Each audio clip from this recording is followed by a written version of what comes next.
Fitzgerald's going to be fired at the end of the season. This is a hot take. Again, this isn't our express written consent. This is just a hot take. What do you think? How long has he been there? He's been there, what, 15 years? 17 years, Jesus. I believe. I know he played there, right? Mm-hmm. Linebacker, hell of a player. Turn that program around, if you will, man. Northwestern, when I was a kid, train wreck. That's all I'll say. They, in his tenure, they have played in some tough games, played Ohio State tough, Penn State, Michigan, you name them. I like the guy a lot. I like the enthusiasm, man. I don't have much bad to say about what he's done for that program. Last couple of years, though, would they win one game last year? Maybe. They beat us. I know that. It might have been one or two win season last year. They didn't win more than 3 games. I know right.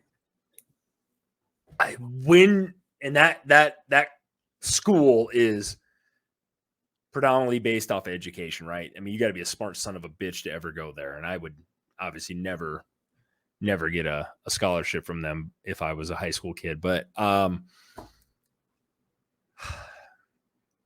when do they say enough is enough? You know what I mean? Because I'm sure they're trying to build their program. Their basketball program has come up and up over the years. I've watched them. I watched a lot of basketball.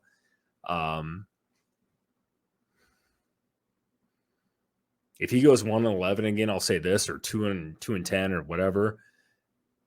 God, do they fire? The fire part is tough. I think he'll resign before they fire him.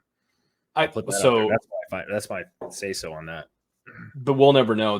Here's what I think. I think you're exactly. I think we can both be right about this. I think he'll be fired, but what you'll hear is he'll say he's resigning, so it looks better. Yeah, that's code, and that's coach speak for, hey, I just got fired. But this correct. Makes it look a lot more. It's kind of like when that girl comes to you and says, I think we should see other people. She's not saying, hey, I need more time to figure out whether this is going to work. Right. She's saying, hey, this ain't working. How many times have you heard that in your life, by the way? Too many times to count, by God. That's why I'm married. I thought this was somebody else I was seeing. Right. No, but listen, here's the reality of it. He's 110, and he's got 110 wins to 101 losses. So he's just over 500 in his career in 17 seasons there. And I hope people that, if they are watching this, realize how fucking atrocious that team was when he took them over. You know what I mean? They were the doormat of college football back then, right? I mean, they were fucking terrible. He has built that program a ton. You know what I mean? And they do play teams super, super, super fucking tough. So I like Pat Fitzgerald. I think he's a good coach. I think he's just so balls deep in Northwestern. That's his school. And I get it, man. I love guys like that. I can't knock him. But I think the last couple of years, they're thinking, well, you know what? And I think he'll actually resign if presented the question that we just posted there. So I think, and this is really tough to say because this is pretty much saying this, you might as well just fire him today. If he doesn't get at least 6 wins this year, I think he's out. I think you're 100. A 5-7 season, I just don't think is going to cut it. Nope.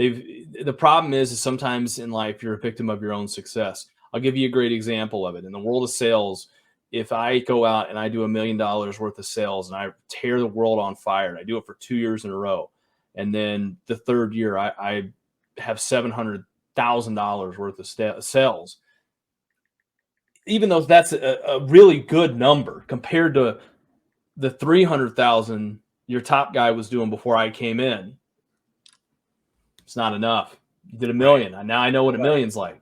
That's what I think happens in these situations. It becomes very difficult. So